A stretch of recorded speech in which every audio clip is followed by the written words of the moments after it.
ஆமாமா. சபையின் முன்பதாக மாற்றமதாகிய பெரியோர்களும் மதிப்பிற்கு மரியாதைக்குரிய நமதர்மை தாய்மார்களும் சிறியோர் பெரியோர் என யாவற்ற பேர்களும் கடலை போல் காட்சி தருகிறார்கள். ஏன் என்ன காரணம்? என்ன காரணம்?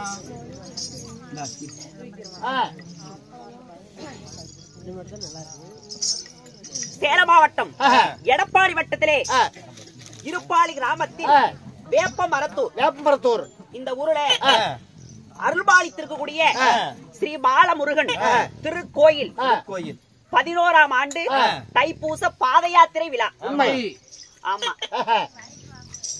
11ஆம் ஆண்டு ஒருமனதாக அரும்பாடுபட்டு பல லட்சக்கணக்கிலே செலவுகளை செய்து வருடந்தோறும் அந்த ஐயனுடைய திருவடி பாதங்களை காண வேண்டும் என்று சொல்லி இது 11ஆம் ஆண்டு வெற்றி படைப்பாக வேப்ப மருத்தூரிலே இருக்கக்கூடிய ஊர் பொதுமக்கள் எல்லாம் வருடந்தோறும் தவறாமல் பாத யாத்திரை செல்வது வழக்கம். ஆமா, அதை முன்னிட்டு இன்று நாடகம் அரங்கேற்றம். அப்படி நாடகத்தை அரங்கேற்றம் செய்த நம்முடைய ஊர் பொதுமக்களும் நம்முடைய நாடகத்தை காண வந்திருக்கும் நம்முடைய ஊர் ரசிக பொதுமக்களும் நம்மளுக்கு சாப்பாடு எப்படி? அருமையான சாப்பாடுமா. ஒரு மனிதனுக்கு போதும் என்பது அன்னதானம், போதாது என்பது சொர்ணதானம். இப்படி இரண்டையும் கொடுத்து நம்மளுக்காக ஓரிரவு நாடகத்தை அரங்கேற்றம் செய்திருக்கிறார்கள். உண்மை. அனைவற்ற பேர்களுக்கும் நம்முடைய கலைக்குழுவின் சார்பாக என்னுடைய மனமார்ந்த நன்றி, மனம் கனிந்த வணக்கம்.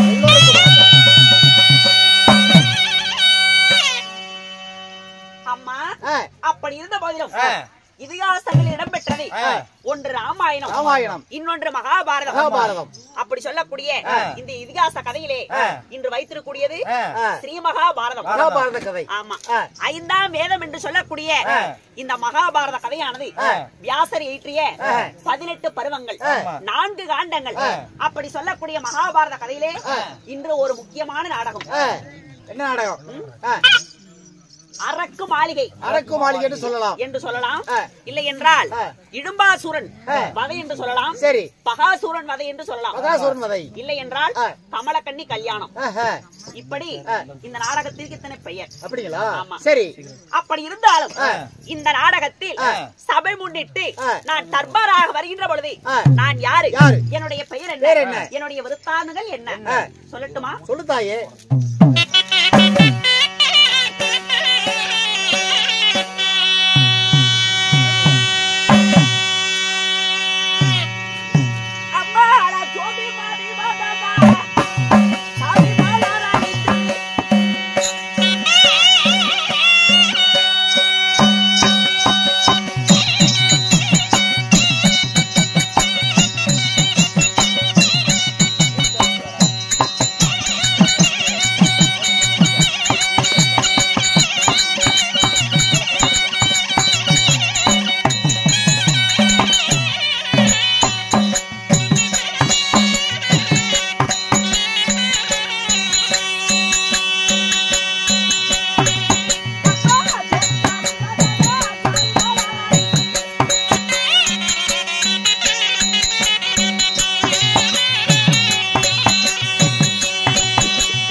அம்மா, என்னுடைய பெயர் என்ன? என்னுடைய பெயரோ குந்தி. குந்தி. ஆமா. சரி. என்னுடைய தந்தையார் எனக்கு முதலாக வைத்த பெயர் பிரதை.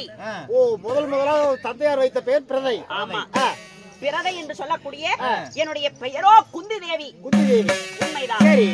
அப்படி குந்தி தேவியாக நான் இருந்தாலும் என்னுடைய தாய் தந்தை யாரு, நான் எப்படி பிறந்தேன்? எப்படி பிறந்தீங்க? விளக்கமா சொன்னதானே தெரியும். நான் எந்த நாட்டிற்கு அரசி தெரியுமா உனக்கு? சொல்லுமா. அப்படியா? சொல்லுங்க.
என்னுடைய தந்தையோ சூரசேன மகாராஜன். ஓ, சூரசேன மகாராஜன். ஆமா. சரி. என்னுடைய தாயாரோ அதாவது மாரிசி என்று சொல்லலாம். அப்படி இருவருக்கும்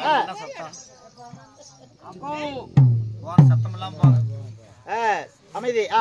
அப்படி சூரசேன மகாராஜருக்கும் மாரிசிக்கும் நாங்கள் 10 ஆண் மக்களும் 5 பெண் குழந்தைகளும் பிறந்தோம்.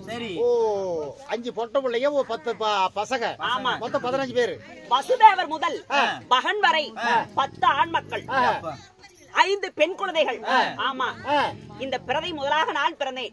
எனக்கு பிறகு அதாவது ரசாதி தேவி, சிரதசவா என்று 5 பெண் குழந்தைகள் பிறந்தோம். சரி.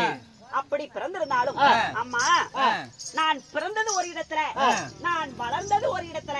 எப்படி என்னை பெற்றெடுத்தது என்னதான் சூரசேன ராஜராக இருந்தாலும் என்னை வளர்த்து வாலிபம் செய்ததெல்லாம் யாரு? யாருமா? என்னை பெற்ற தந்தை சூரசேனன். என்னுடைய வளர்ப்பு தந்தை குந்திபோஜ மகாராஜன். ஓ, வளர்த்த வந்து குந்திபோஜ மகாராஜன்.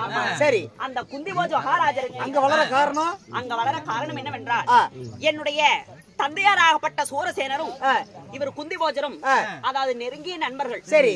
அதனால எனக்கு பிறந்த முதல் குழந்தை பெண் குழந்தைய நான் உனக்கு கொடுக்கறேன் அப்படின்னு என்னுடைய தந்தையார் வாக்கு கொடுத்தார் அன்றைய நாளில. அவங்களுக்குள்ள ஒரு ஒப்பந்தம். ஆமா. சரி. அப்படி வாக்கு கொடுத்ததின் பிரகாரமாக வாக்கு தவறாமல் படிக்கு என்னுடைய தந்தையாராகப்பட்ட சூரசேனன் வளர்ப்பு தந்தையாக விளங்கக்கூடிய குந்திபோஜ மகாராஜர் இடத்துல என்னை ஒப்படைத்தார்கள்.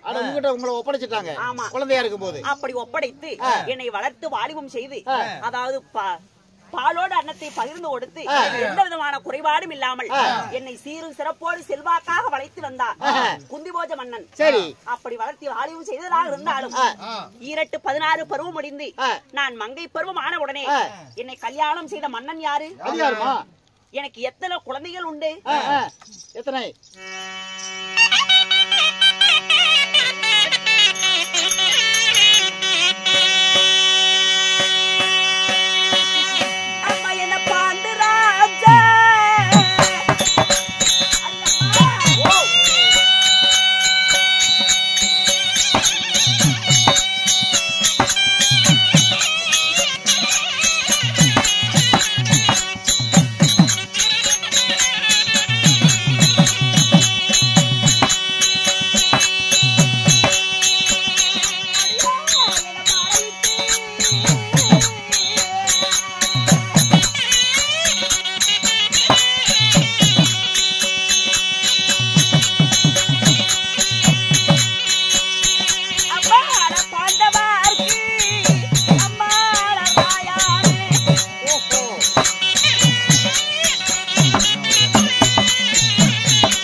அவர் எந்த நாட்டு மன்னன்? யாரு?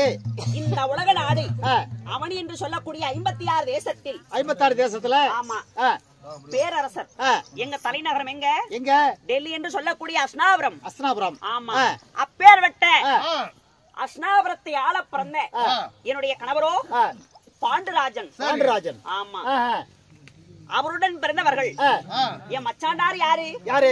திருதராஷ்டிரன். திருதராட்டியன் முதலாக பிறந்தார். இரண்டாவதாக என்னுடைய கணவர் பாண்டு பிறந்தார். மூன்றாவதாக அவருடைய தம்பியா விளங்கக்கூடிய யார்? விதுரன். விதுரன். ஆமா. திருதராட்டியன், பாண்டுராஜன், விதுரன். ஆமா. இப்படி 3 பேர் மும்மூர்த்தி தேவர்களை போல பிறந்திருந்தாலும் அம்மா திருதராஷ்டிரனுக்கு பிறவிலேயே பார்வை தெரியாது. கண் தெரியாது, குருடு. ஆமா. அதனால அரியாசனமானது நிராகரிக்கப்பட்டது. சரி. அஸ்னாபுரத்தை ஆளக்கூடிய உரிமையானது இறந்தார். அதற்கு பிறகு கண் தெரியாதவன் எப்படிமா ஆள முடியும்? ஆமா. இரண்டாவதாக என்னுடைய கணவராக வழங்கக்கூடிய பாண்டுராஜன் பட்டத்திற்குரிய அரசனானார். சரி. அப்படி ஆன பிறகு அம்மா அவரை நான் கல்யாணம் செய்தேன். செய்த உடனே நாங்கள் எங்கே சென்றோம்? எங்க? வன புதுமைகளை பார்க்க சென்றோம். சரி. என்னுடைய கணவருக்கு 2 தாரம். யார் யாரு? முதலாக மாலையிட்டாது இந்த குந்தி தேவி என்னை. முதல் மனைவி. ஆமா. சரி. இரண்டாவதாக யாரை கல்யாணம் செய்தார்? மந்தாரை என்று சொல்லக்கூடிய மந்தாரி தேவியை மணந்தார். சரி. அப்படி இருவரையும் மணந்து நாங்கள் வனவேட்டைக்கு அதாவது வடகோடி பாரிசமாக சென்றோம். சரி. அப்படி சென்ற இடத்துல சிரங்கிவனம். எப்படி? சிரங்கிவனம். ஆமா. இந்த சிரங்கிவனத்துல நாங்கள் இந்த வனப்புதுமையை பார்த்து கொண்டிருக்கும் பொழுது என்னுடைய அதாவது தங்கை என்னதான் இருந்தாலும் தங்கை அல்லவா? ஆமா. ஆமா. இப்படி மந்தார் என்று சொல்லக்கூடிய தங்கையானவள் இந்த காட்டிலே அழகிய மானை ஒன்று கண்டார். புள்ளிமான். ஆமா.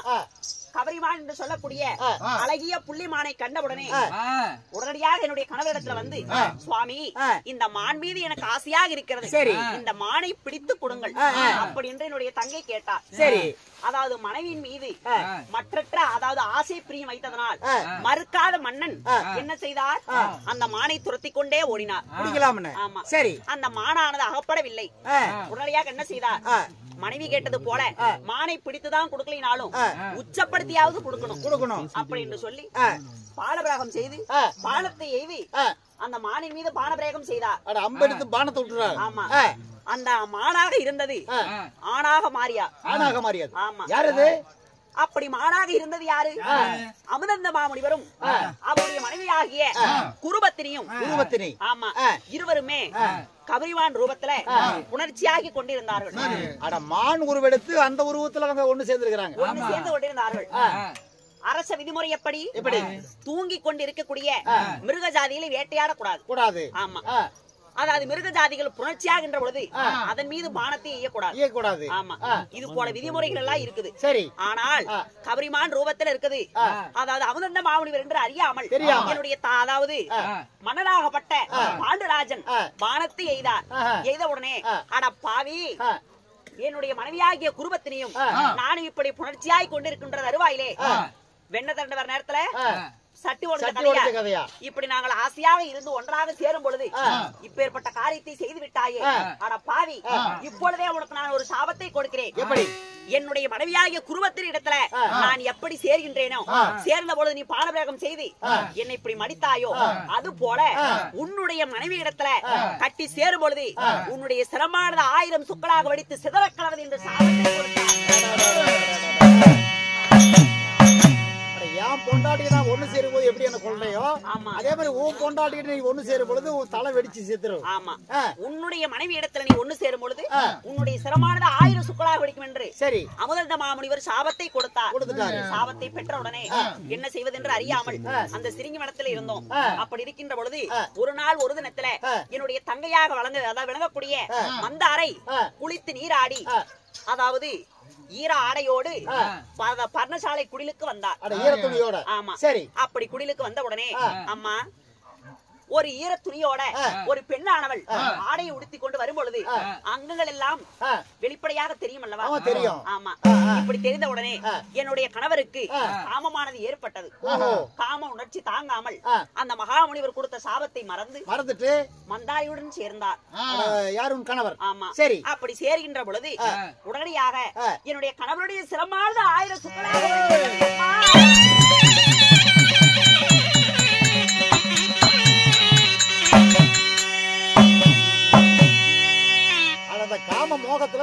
அவர் கொடுத்த சாபத்தை மறந்துட்டாரு. ஆமா, சாபத்தை மறந்து அதாவது மனைவியுடன் கட்டி சேரும் பொழுது அவர் கொடுத்த சாபமானது பழித்து விட்டது. பழித்த உடனே என்னுடைய தங்கையானவள் நம்மளாலதானே நம்மளுடைய கணவருக்கு இப்பேற்பட்ட ஆபத்து ஏற்பட்டது, அதனால நாமளும் உடன்கட்டை ஏறணும், அதுதான் நியாயம் அப்படி என்று சொன்ன உடனே என்ன செய்வதென்று தெரியாமல் அவளும் உடன்கட்டை ஏறிட்டா. யாரு உங்க தங்கச்சி மந்தார தேவி செத்து போயிட்டாங்க. ஆமா, அப்படி உடன்கட்டை ஏறிய உடனே அம்மா இது என்னுடைய வாழ்க்கை வரலாறு, அதான் அதனாலதான் நெத்தியில பொட்ட காணோம், வெள்ள புடவை உடுத்திட்டு வந்திருக்கிறேன்.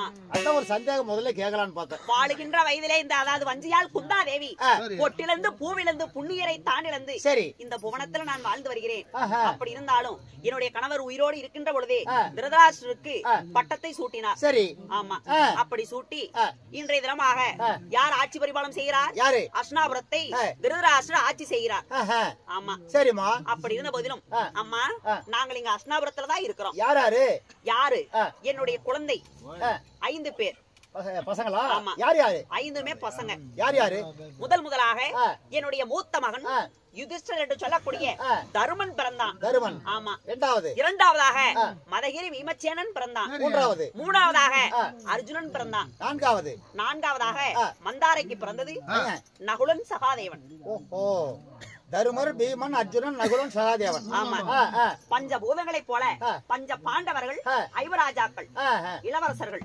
ஆமா, இப்படி ஐவராஜாக்களும் பிறந்து குருகுலத்துல துரோணாச்சாரியார் வில்லாசிரியர் என்ற பெயர் பெற்ற துரோணர் இடத்துல அனைத்து வில்வித்தை, மல்யுத்தம், யானை ஏற்றம், குதிரை ஏற்றம் என்று சொல்லக்கூடிய அஸ்திர சாஸ்திரங்களை எல்லாம் படிச்சுக்கிட்டு வராங்க. ஆமா, சரி சரி சரி. அப்படி இருந்தாலும் அம்மா இது என்னுடைய வாழ்க்கை வரலாறு. சரிம்மா. இன்றைய தினமாக என்னை தேடி நீ வந்த விஷயம்? உங்களை தேடி யாரு வந்திருக்கிறாங்க? அதாவது யாருன்னா ஒரு நான் தான் வந்திருக்கிறேன். அப்படியா? முக்கியமான விஷயம். என்ன விஷயம்? நீ எங்க வந்த? ஆமா, வந்திருக்கிறேன். பாத்தியா? தபால் பொட்டி தச்சு. தபால் பொட்டியா? இல்ல, இவர்தான் வந்திருக்கிறார். யாரு பண்ணி? நான் தெரியல. நான் யாரு? மனுஷன். வணக்கம். வணக்கம். வணக்கம் ராஜமாணிக்கம் அம்மா, வணக்கம். இருந்தாலும் உங்களை தேடி நான் எதற்காக திரும்ப வந்திருக்கிறேன்? ஏமா? 23 சொல்லப்பா. என்னை தேடி வந்த காரணம் 23. நான் மறந்துடுவேன். நான் கொஞ்சம் கோளரானாரு. நான் எதுக்கு வந்தேன்னு சொல்லி மறந்து விடுவேன். தங்களை காண எதற்கு தெரியுமா வந்திருக்கிறேன்? என்ன விஷயம்? அஸ்திராபுரத்திலிருந்து அஸ்திராபுரத்தினுடைய அரசன் கடதராட்டினன் தங்களை அழைத்து வர சொல்லியிருக்கிறார். அப்படியா? உங்களை மட்டும் கிடையாது, உங்களுடைய பிள்ளைகள் 5 பேர்த்தையும் ஒட்டுக்காக அழைச்சுக்கிட்டு உடனடியாக தாய் குந்தமாதேவியோடு 6 பேர்த்தையும் வர சொல்லி இருக்கிறார். ஆமா, அரசர் அழைத்தார் என்றார். ஆமா, ஏதோ ஒரு விஷயம் இருக்கும். அரசருக்கு அரசரு உங்களுக்கு வந்து மச்சாண்டார் இல்லவா? ஆமா, அதனாலே அவர் அழைத்தார் என்றால் அதை போய் என்ன ஏது என்று கேட்கணும், விசாரிக்கணும் இல்லையா? ஆமா, அதனால என்னுடைய குழந்தைகளாகப்பட்டவர் ஐவராஜாக்கள் அரண்மனையில் இருக்கிறாங்க. அப்படியா? அத்தனை பேர்த்தையும் கூட்டிட்டு வந்தா உடனடியாக அரசரை சந்திக்கணும். ஏமா எதுக்கு கூப்பிட்டீங்க? யாரு கூப்பிட்டா? யாரா கூப்பிட்ட? எதுக்கு கூப்பிட்டு இருப்பாங்கன்னு கேக்குறாங்க. ஏப்பா, நாம இங்க இருக்கிறோம். ஆமா, அவங்க அங்க இருக்கிறாங்க. எதுக்கு கூப்பிட்டு இருப்பாங்கன்னு அங்க போய் பார்த்தா தானே தெரியும். ஆமா, பீ பார்த்தா தானே தெரியும். அந்த பக்கம் போய் பாரு. என்னது? போய் பார்த்தா தானே தெரியும். அப்படியா? ஆமா. சரி, காலதாமதம் செய்யக்கூடாது. சரிங்க. எத்த அடிச்சா? ஆமா. அப்படியா? கொஞ்சம் ஆயிட்டு. ஓஹோ, சொல்லிருக்கலாம்ல. அதனால அரசரை சந்திக்க வேண்டும். ஆமா. எங்க மந்திரி கூப்பிடு. மந்திரியா? வேணாங்க, வந்தா வேணாங்கறாங்க. சரி, உடனடியாக அரசவைக்கு செல்லணும். ஆமா. என்னுடைய மூத்த மகன் யாரு? தர்மராஜர். அழைத்து வா, பிறகு அவனிடத்துல பேச வேண்டும். சரிங்க, போயிட்டு வரேங்க. அப்படியே ஒவ்வொருத்தரா கூட்டிட்டு வரணும். ஒவ்வொருத்தராவா? ஆமா. வாடங்க. வந்துட்டியா? சரி போ. பத்தலகாரரே, இறங்கி வா. இறங்கி வாப்பா. வந்துட்டியா? சரி போ. பத்தலகாரரே, இறங்கி வா. வந்துட்டியா? உள்ள எதுக்கு நீ கையில பிடிச்சிட்டு வந்திருக்க? அதுதான் குழல் எதுக்கு? ஆமா, எல்லாரும் இது கருப்பா இருக்குது, கலரா இருக்குது. உனது மட்டும் கருப்பு இல்ல, கலரு இல்ல, ரெண்டு கலந்த மாதிரி இருக்குது. இது எப்படி கண்டுபிடிக்க தயாரிக்கிறது? பெயிண்ட் அடிச்சு வச்சிருக்காரு. பெயிண்ட் அடிச்சு வச்சிருக்காரு. அப்படியா? அது தலைவல மட்டும் பாரு, சம் கலர் இருக்குது. அது பெயிண்ட். அத்தாலக்காரர் வந்துட்டாருங்க, கொள்ளக்காரர் வந்துட்டாரு. அடுத்து இன்னும் யாராவது ஒவ்வொருத்தரும் சொல்லணுமா? பைத்தியமா இல்லைங்க, நீங்க தான் சொன்னீங்க. என்னுடைய அதாவது அரசால பிறந்த ஆண் மக்கள் யாரு? ஐவராஜாக்கள் இருக்கிறாங்க இல்லையா? அட ஊம்புலிங்க, ஏங்க ஊம்புலிங்க? யாரு? உங்க பிள்ளைங்க, என்னுடைய மக்கள். ஆகட்டும், அழைத்து வருகிறேன். அப்படியா? போய் வாருங்க. அறிவீர்கள் சபையர்களே, இன்னும் குந்தமா தேவியாகப்பட்டவர் தன்னுடைய பிள்ளைகளாகப்பட்ட பாண்டவர்களை அழைக்க, பாண்டவர்களே மூத்தவராகப்பட்ட தர்மத்திலே சிறந்த தர்மராஜர் சபை தர்பார் அவர் வந்தால் அவரால் மற்றது